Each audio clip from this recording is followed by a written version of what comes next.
understand the depth of sin. And the idea was like a swear jar. You put $1 in the jar every time you sin. And kind of, we played the math out. And, if you sin just once an hour for your whole life, how much money is going to be in the jar? To kind of get an idea of that debt that we owe. And it's not the first time someone's talked to me about the illustration that I used in a sermon at some point. Sometimes I remember them, sometimes I don't.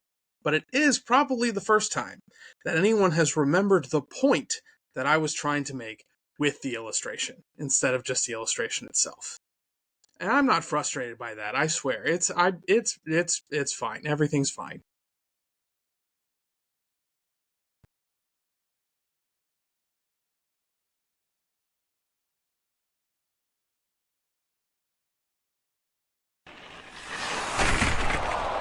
You ever have that, Ben?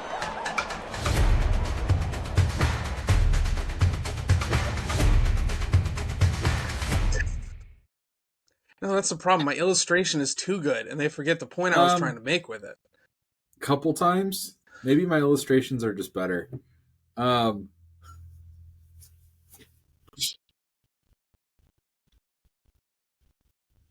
Maybe. So, Josh and I are going to do a new thing for us, which is, it's not a new thing for us to just do whatever we want, but this is kind of an opportunity for us to have some fun with these podcasts and challenge each other to think on our feet a little bit and think about theology. And we've created something of a game for these like inter-season episodes where Josh and I have each found a couple of random stories in the news, and we're going to introduce the other person to those stories, and the other person will then get a couple minutes to kind of tell us how they would turn that into a sermon illustration. Do we have any good reason for this? No, not really. Just maybe an announcement that it's fun. That's about it. This is not the start of season 9. This is just an interim episode for season 9.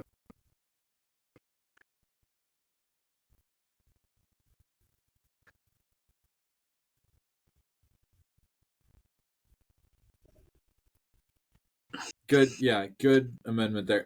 Also, if quality on this episode is not great, we apologize for that. I'm still having microphone issues. Yeah. Josh I don't know if I'd go that far, but because he is I've got it, so I can't be around other virus. people. But I think I got medicine early enough that it's not going to kick my butt. So all of the children and anyway. So I'm going to start because I have more stories ready than Ben has. And the first story I have for you, this comes from my Googling of weird news stories, and turns out AP News has an entire page dedicated to odd news stories. And this it's relevant for down in my area, because in case this is your first episode, I'm Josh Laborious, and I'm a pastor down in Southeast Texas, a little bit southeast of Houston in Friendswood. And number 14th ranked Texas Tech University. It's a football team. You might not have heard of it. You might have. Patrick Mahomes, the NFL quarterback, comes from Texas Tech. Apparently, they have a long-standing tradition of throwing tortillas on the field. I did not look up when. I don't know the circumstances which they throw tortillas on the field. I don't know if it's for every game or just for wins. Or I didn't look into this. I didn't read the article. I just looked at the headline. But they are now banning the tradition. They have decided no longer shall they cast tortillas upon the field. And Ben is not allowed to turn this into an example of he who is without sin casts the first tortilla, because that's just too easy. So Ben, what are you going to do with that? How are you going to use the banning of the tortilla toss in a sermon?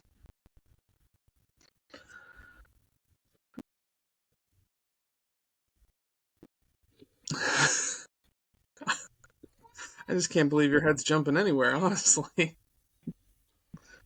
So my head is jumping 1 Corinthians.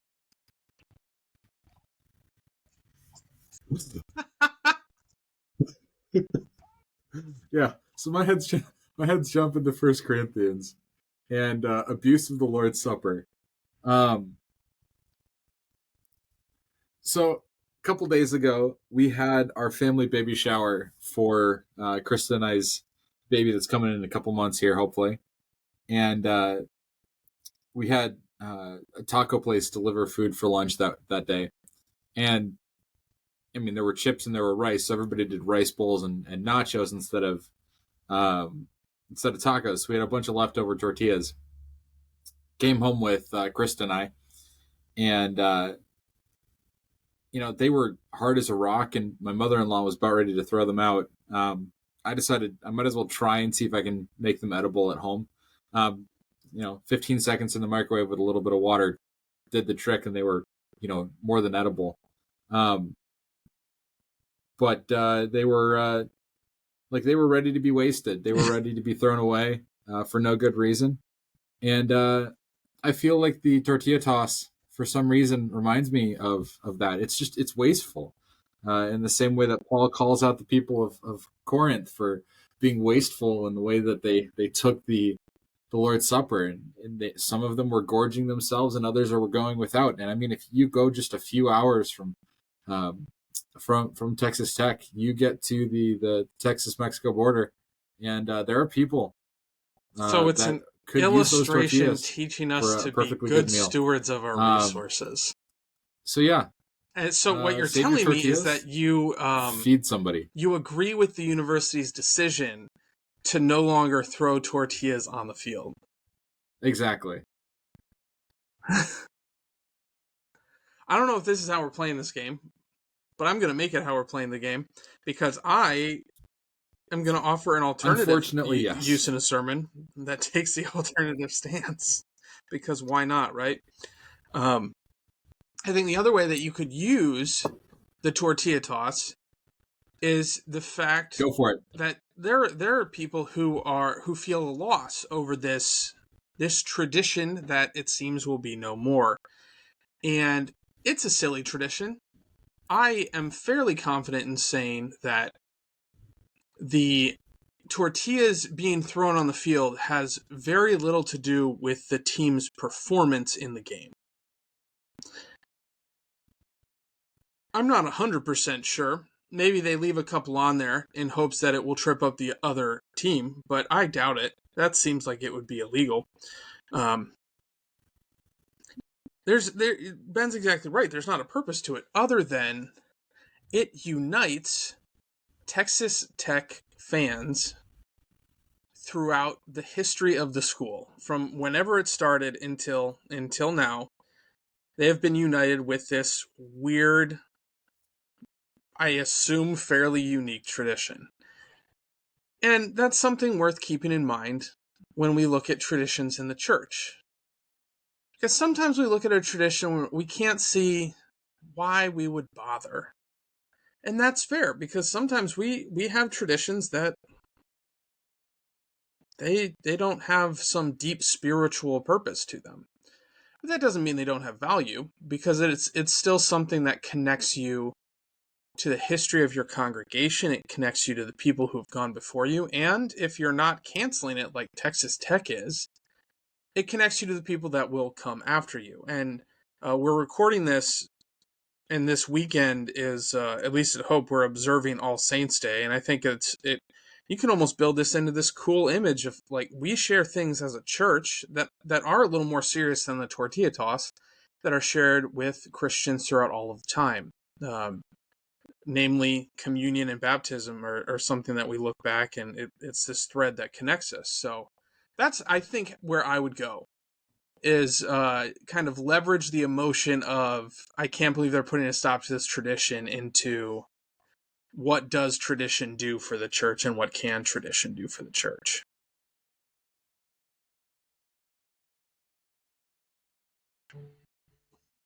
Nashville has a similar tradition, except they throw catfish on the ice, which is a little more gross than That's a tortilla. pretty solid. That's pretty solid. But probably a little less wasteful, because I'm pretty sure it's only one catfish. Yeah. Yeah.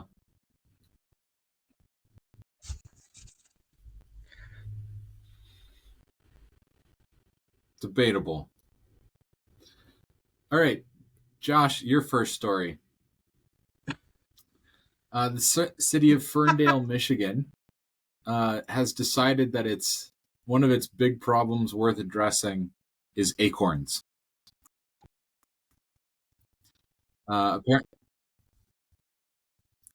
Apparently, acorns are enough of an issue that a local city council person decided to create a drive where people could collect the acorns from their yard, and rather than them being just dumped into yard waste, they are being collected at a central location and donated to small local pig farms so that so that they can be used to Well, the feed first thing livestock. that comes to mind is not something I'd use Josh, in a sermon, but I recently saw a video where a gentleman what say claimed you to of the his friend, acorns? if you throw an acorn hard enough at someone, you can knock him out. You could even kill him. And they're like, no way. So he just chucks an acorn at someone, and they start crying because he hit him so hard. Oh, that's not where I would go in a sermon, but anyway, I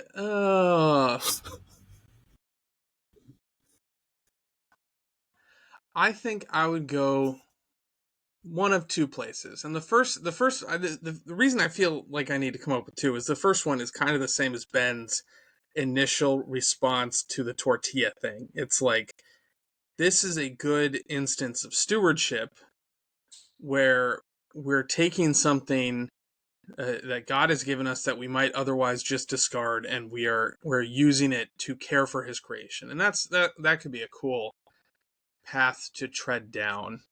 But if you were to bring up stewardship with that specific one, you'd have to deal with the follow-up question of how much is the city about to spend on the gathering of the acorns, and could it and could we have just fed the pigs steak dinners for cheaper? So there's that kind of question. But I think the direction I would want to go with it is, I would go to the parable of, or not the parable, the instance where there's a Samaritan woman who comes to Jesus. She's asking for healing of her daughter, I believe. And he's like, I haven't come for you. I've come for the children of Israel. And they go back and forth, and he says, it's not right to take the children's bread and throw it to the dogs. And he's calling her a dog. Like, that's the comparison he's using. And her response is, but even the dogs get scraps that fall from the table. She's acknowledging her position, but she's also, and this is what Jesus gives her credit for, she's acknowledging an incredible amount of faith and trust in the just the overwhelming nature of Jesus's power, that even the scraps of his power could do this, right? And I think there's a connection there of, like, we and until Ben told me where the acorns were going, I was like, what on earth are they going to use collected acorns for? And it's one of those things where there is a use, and even this tiny little thing, it can become something much bigger than itself, and kind of use that as maybe a more hands-on illustration of, you know, even the acorn of Jesus's power can feed the whole pigsty. How about that? Oh, I would not be proud of that illustration. If I ever used an illustration like that, it's probably been a bad week. But yeah, that's where I think I would try and go with it. What say you, Ben?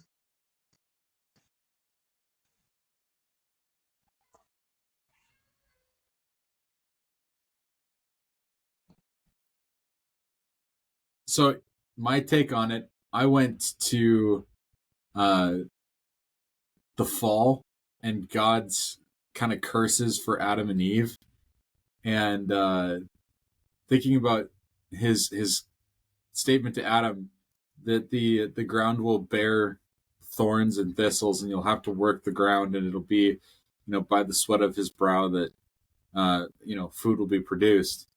And I'm thinking to myself, acorns are technically edible for humans. They don't taste great, but they're technically edible. And we've gotten to the point where like free food falls on the ground and we're ready to feed it to pigs. We call it a nuisance first and then feed it to pigs.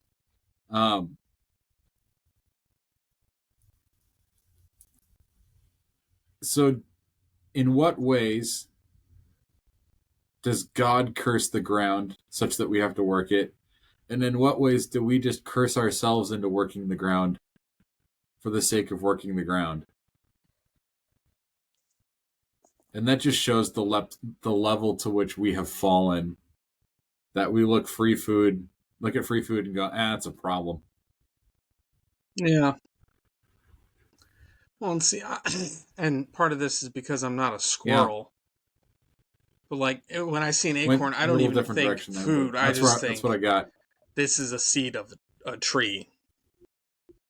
So I wonder if you could take, because I don't know how viable acorns are. Could you take them and replant forests?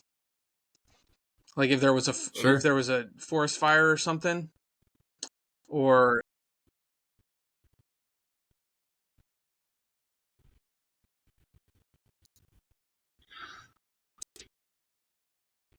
possibly. Sounds like my dogs. An acorn is a seed, and oftentimes oak trees grow because squirrels bury their acorns and then forget where they planted them. They just forget. Sometimes they'd forget their tails if they weren't attached to them. Honestly, sounds about right. They just forget where they leave things.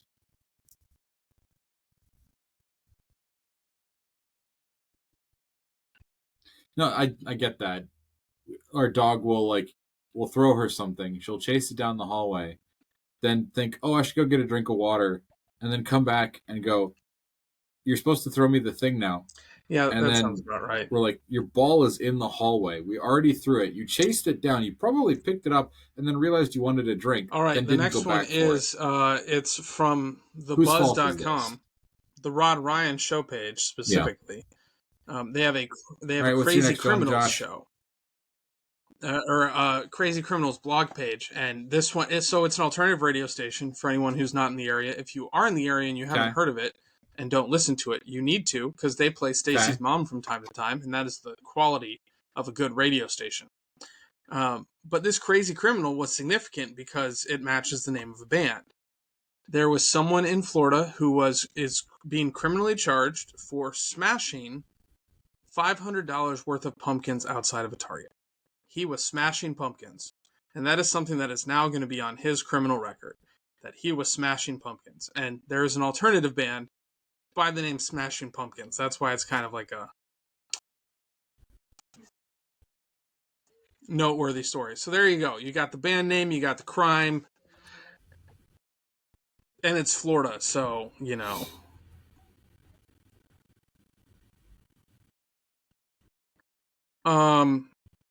maybe just for the sake of making headline, I don't know.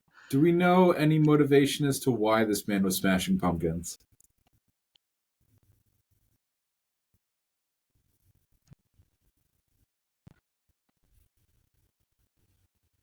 Okay.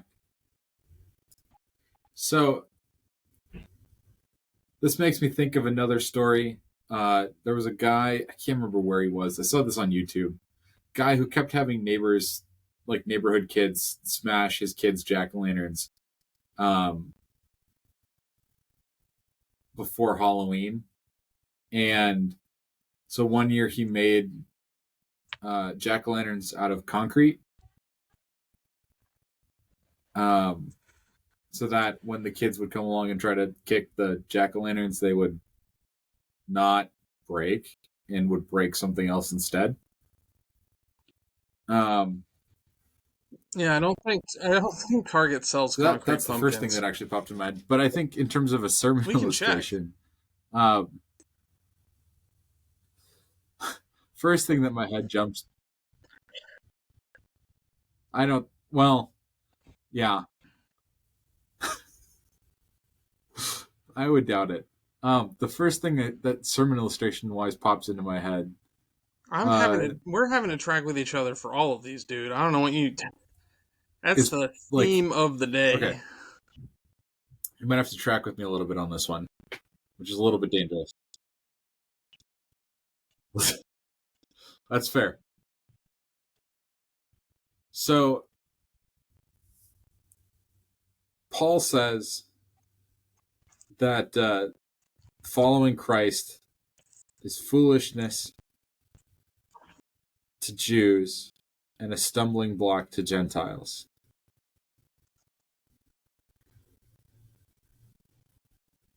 And I think, I mean, there's a lot of truth to that. We look at the world and we see people who are outside the faith, and the arguments that, like, people see for not coming to the faith, and their arguments usually boil down to, I really struggle with this one concept.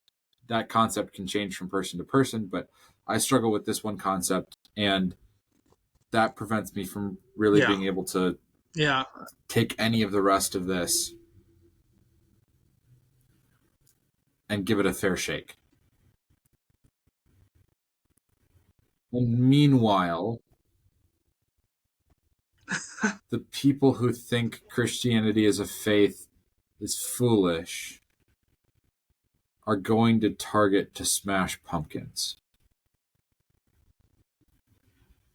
And I would like to challenge the internet to tell me who's more foolish. Wait, hold on. I want to make sure I'm understanding you right here. Now, You that's a are dangerous saying thing to do, but that those who look at Christianity and say that's foolish I think it's are at the same sure. level of wisdom as smashing pumpkins? Or are they saying it's like we're smashing pumpkins? Or are you just asking who's more foolish, the pumpkin smasher or the Christianity foolish name caller?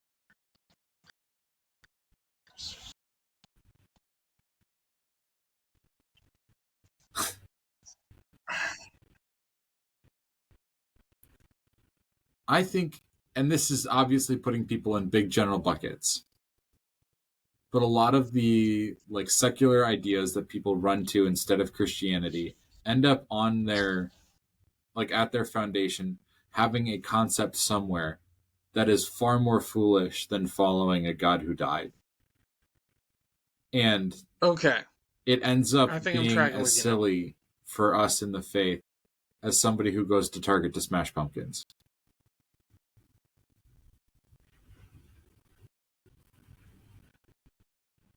Because, like, in the modern world, so much of what we look at in terms of what people are kind of building their ideologies on is ultimately kind of the thing that they already inherently want to do, or just nothing. And so you get these like circular logical arguments of like, I feel like this one happens a lot around marijuana. I want to do marijuana, so it should be legal. Okay, well, what support do you have for that? And then people will point at a bunch of things that like it can do beneficially, and there's a couple medically that, especially around epilepsy, like severe cases of epilepsy, where like people have seen, okay, this does have beneficial uses, but for the most part, like mood altering drugs, not great. There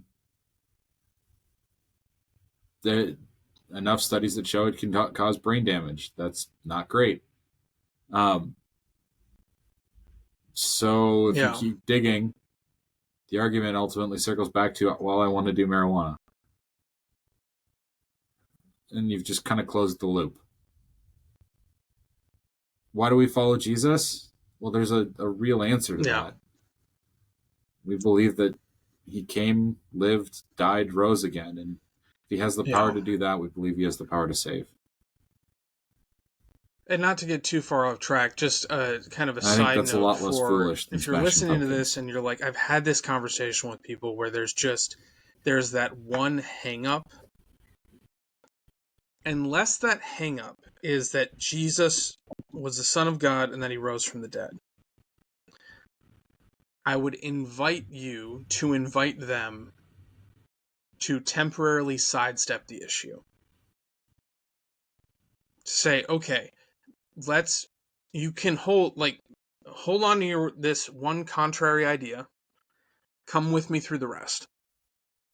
And not in a way like, and we'll, in a week, we'll circle back and tell you why you were wrong. Just in a genuine way of like, hey, for a while, let's not even talk about that one. Can you come with me on the rest of it? And that sometimes they'll say no. Until this is dealt with, oh, I can't. But sometimes there's that opportunity of like, one example might be creation evolution. You say, you can't buy into creation. Okay. You want to just ignore Genesis for now?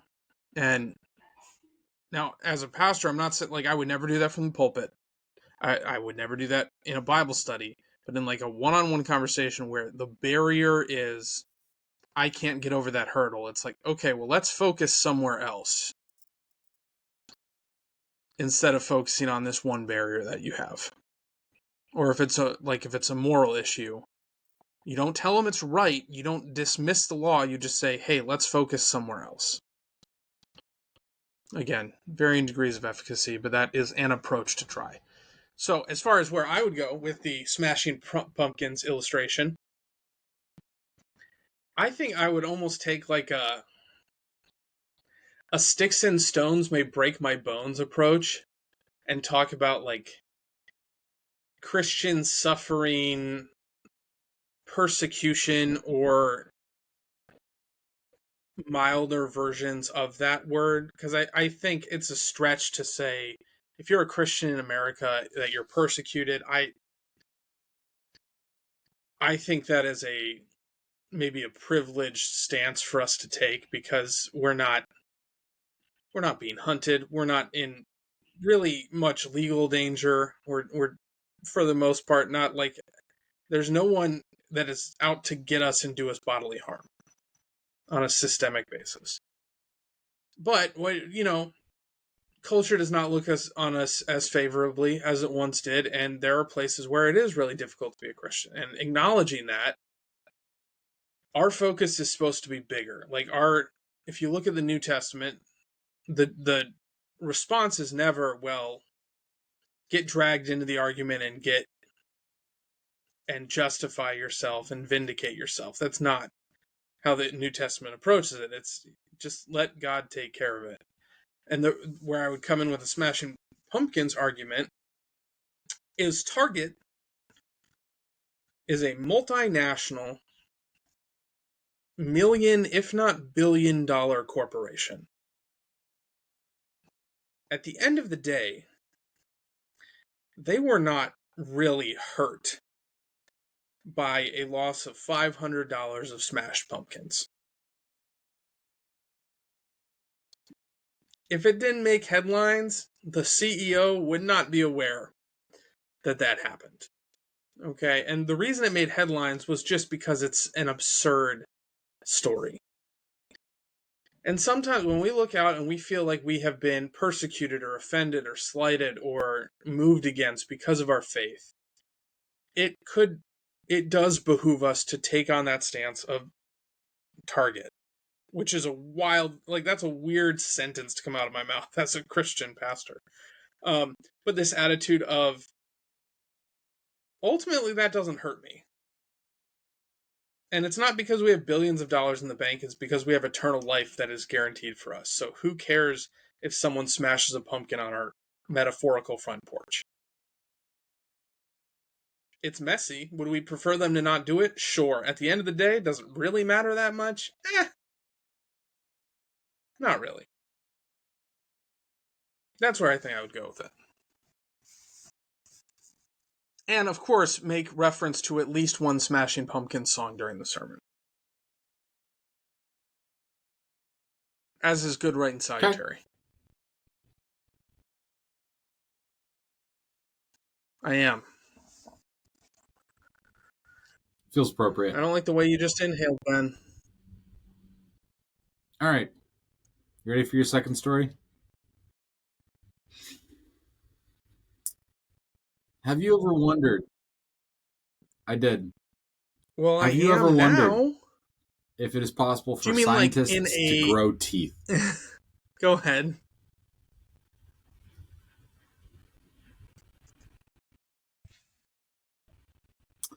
So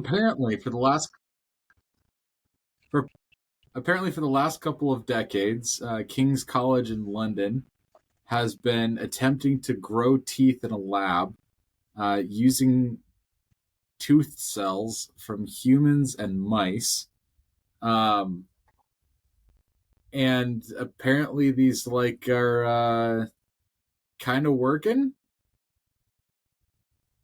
They're not quite to the point where they can like fully implant these in a human mouth yet, but um, relatively efficiently they can create teeth. Um, yeah, a little over a decade ago, they took a couple of these lab grown teeth, put them into a mouth and of a mouse, and it actually started to form like roots and enamel on the teeth, so that they could like actually be accepted. Um, Oh, but and having all the of this tooth because grow people into hate it, going to the dentist when they that need to get a sounds tooth replaced. fine. And like getting a titanium screw in your jaw sounds Oh, painful. Um, for the record, for all of you guys who are listening, my brother, one of my younger brothers, Caleb, is apparently, a dentist. um, So, like, I've gotten to yep. hear him talk about his experience through dental school and the different classes he took and the things that he deals with in the clinic. And just so you know, like, dentists are aware that going to the dentist is a stressful experience for you. And most of them are going to do their best to put you at ease. So, public service announcement, love your dentist a little more, I guess. I have a dentist appointment this week, actually. As far as where I also texted my brother. He should be at work, so I don't think he's going to reply to me. But I asked him, "How do you feel about scientists growing teeth?" So we'll see how he responds. If he responds before the end of this recording, I'll make sure to share that because I'm guessing it's going to be entertaining.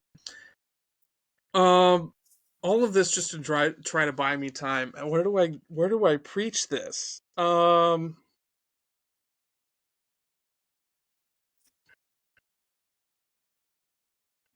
I think I would go one of two ways, and it depends on how well they seem to work. If the conclusion was, based on their research thus far, that they're good, but they're not as good as the original, I think I would take the direction of, like, no matter how hard we try, we can't do things as well as God can.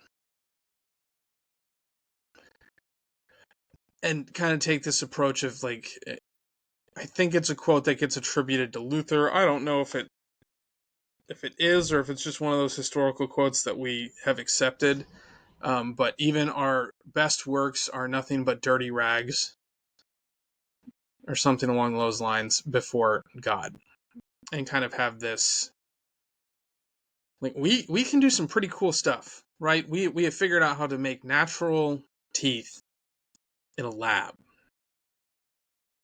which if you had done that 500 years ago, they would have, weighed you against a duck to check for witchcraft, okay? um but yeah, so that's one direction. But even though it's a really cool thing, like, this is not as good as God has done. If Beautiful it reference. works Beautiful out really reference. well, well, I would kind of go the exact opposite way and point to something that in our theological circles we call first article gifts. And these are things that are just part of creation. This includes observational science and research and leadership theories and all the different quote unquote secular things that we use for the sake of the church. These are first article gifts because the first article of the creed talks about creation. These are gifts that God gives us in creation that can be used for his kingdom. And kind of point that to the tooth. It's like those scientists, they were blessed with intelligence and creativity, and if they've been at it for 10 or more years, dedication to solving this problem. And it's a testament to how incredible God is that he has provided for us in this way. And then go even further to say, like, God works through people all the time to bless us. There's actually, and this is going to be a wild statement for those of you who are listening, but there is a profound theological truth that is directly stated in an episode of Family Guy. And the setup for this episode is there's a kid, so the baby of the family that Family Guy is about gets a friend, and his friend's parents are Christian Scientists, I think. And this little kid has cancer, and he passes out at the Griffin household. That's the main family. So they take him to the hospital, and then the other family gets upset with them for taking the kid to the hospital because they believe they shouldn't use medical science. They should rely on prayer. Okay, it because it's a Family Guy episode, it escalates from there. The Griffins end up kidnapping the child to take him for cancer treatment, and there's this big showdown right outside the hospital. And Lois is the mom in the family. She makes the comment: "Has it never occurred to you that medicine, that doctors, that all of these things are answered prayers? And why are you praying to God if you're just going to wipe your butt with his answers?" And that's kind of, I might even be willing to use that example because there's profound truth to that statement. Because when we pray for solutions, I mean, and there's the king in the Old Testament who goes and he's told to just go wash in the river, and he gets all mad, and the servant's like, "Hey, man, just be thankful the solution's this simple." Sometimes we look for some incredible, otherworldly, clearly divine moment when we're praying for something, but so much more often the response to our prayers is something that almost seems mundane, but God is still behind it nonetheless. So if the teeth work out, that's the direction I would go with the tooth illustration sermon. And I would track the blood pressure of everyone in the congregation to see if it goes up just because I'm talking about dentists.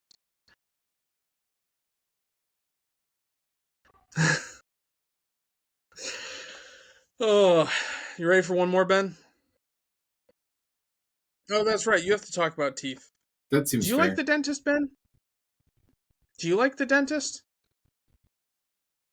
I love going to the dentist. Well, I got a thought on this one. I love going to the dentist. Your teeth feel so clean afterward. What? Anyway. I don't mind the dentist. I think my dentist is nice. What?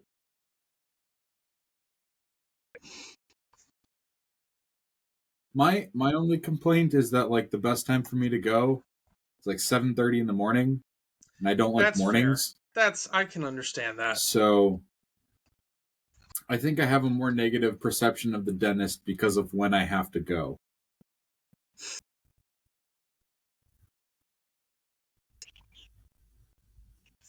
Anyway, I like my dentist. So if Dr. White ever listens to this episode, great.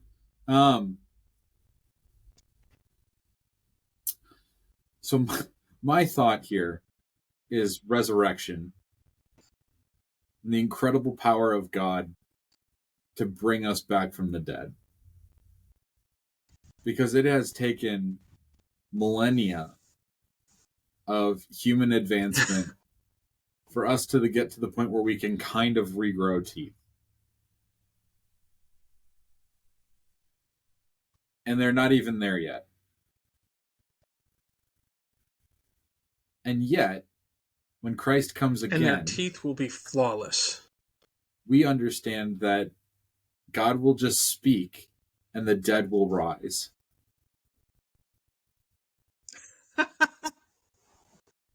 And their teeth will be flawless. God will put Caleb out of business. I mean, not to put too fine a point on it, Ben, but you and Caleb, I will how does also that be feel, out of a but job. your entire job and your entire way of life right People now won't need will be useless won't in need eternity. the gospel explained to them.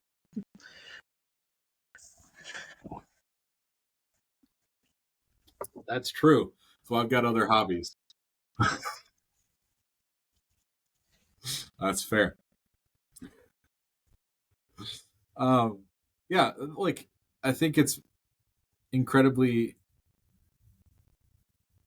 like just kind of mind blowing to think about what God will be able to do in a moment, in a word, where the dead will rise and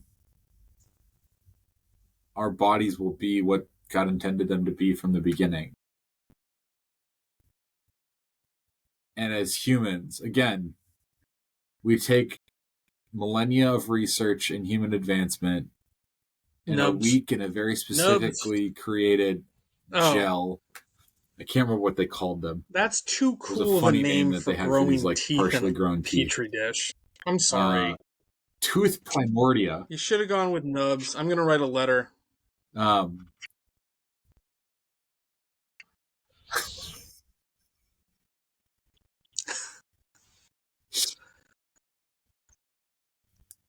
You can write a letter. Yeah. And even then they're not great. Oh. And the alternative at this point for growing real teeth is growing them in a pig's mouth and then implanting them into a human's. Although, I don't know that I love that because pigs eat their own poo. We're recording this before Halloween, but if you're listening to this, it's after Halloween because it won't release until next week. But just, a little bit of a terrifying image that I would like to implant in all of your brains. Just picture a rat with like a full set of human teeth. Just like it's like bouncing its jaw on the ground because it can't hold its head up because it just has a full set of human teeth in its mouth.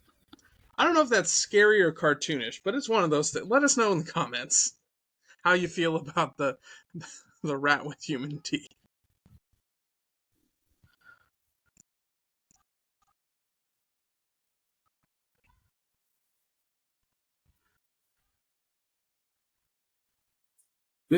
So there's a YouTube channel I watch that they make like kind of humanoid stories about characteristics that animals have.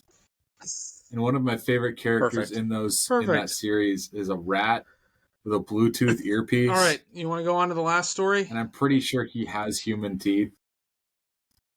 Oh. Okay. Yeah. No back and forth then. Anyway. You go on mine, I'll go on yours. Sure. Apparently, there's been a meteor that's been like in our, I don't know, realm of perception. I don't know how close it actually is for a few months, about the size of Manhattan. And there are several people who are very convinced that today, as we record this on December 29th, 2025, there are folks that are convinced today is the day we are visited by aliens in person. So what are you doing with the alien visitation that's going to happen this afternoon?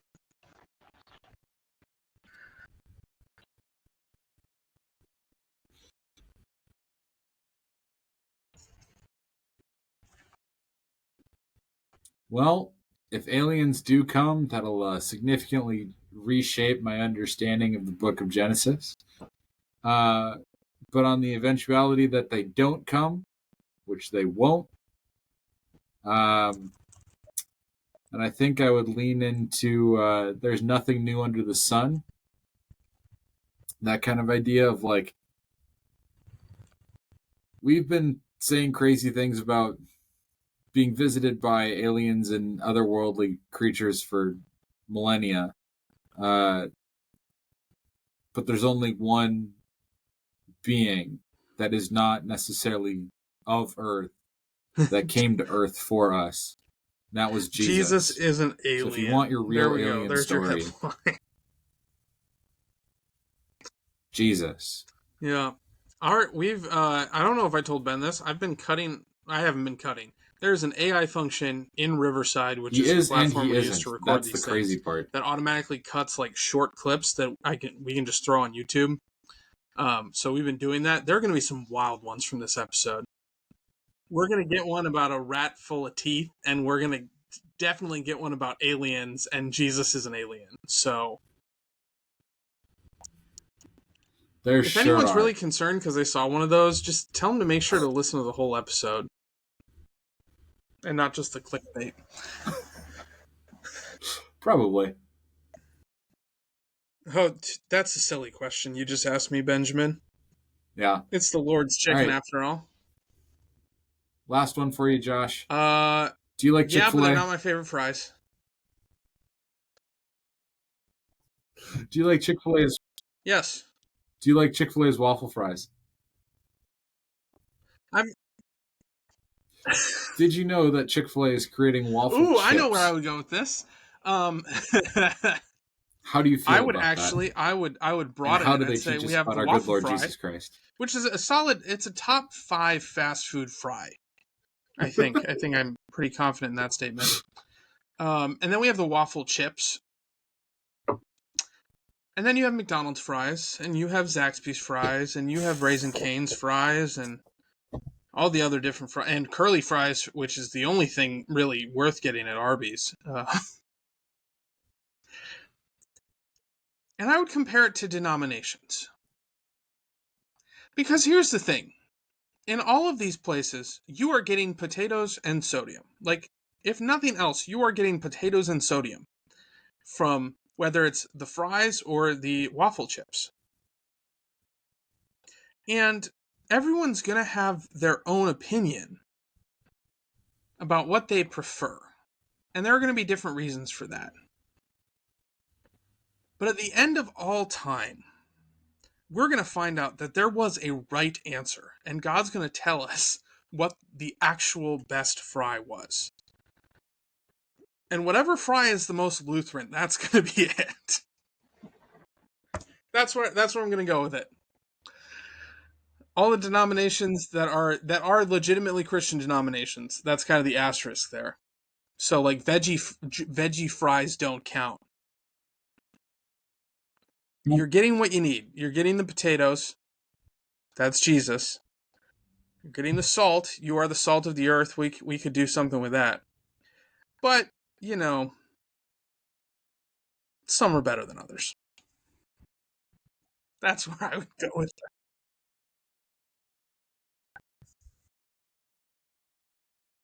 I can rock with Wendy's fries.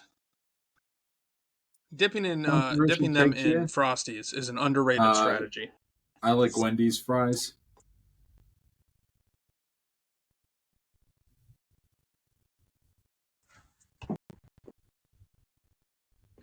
It is. I just like them straight up. I mean, they're one of the few places that leaves the skin on.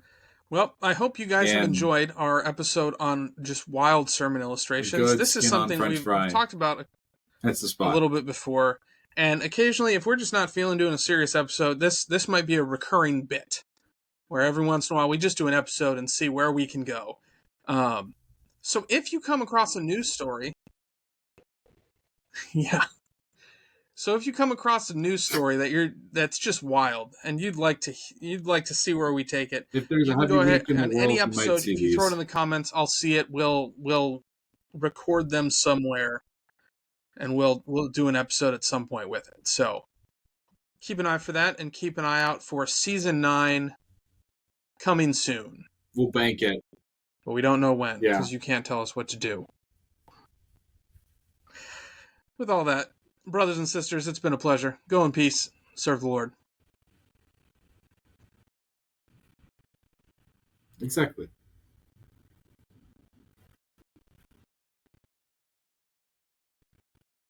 Thanks be to God.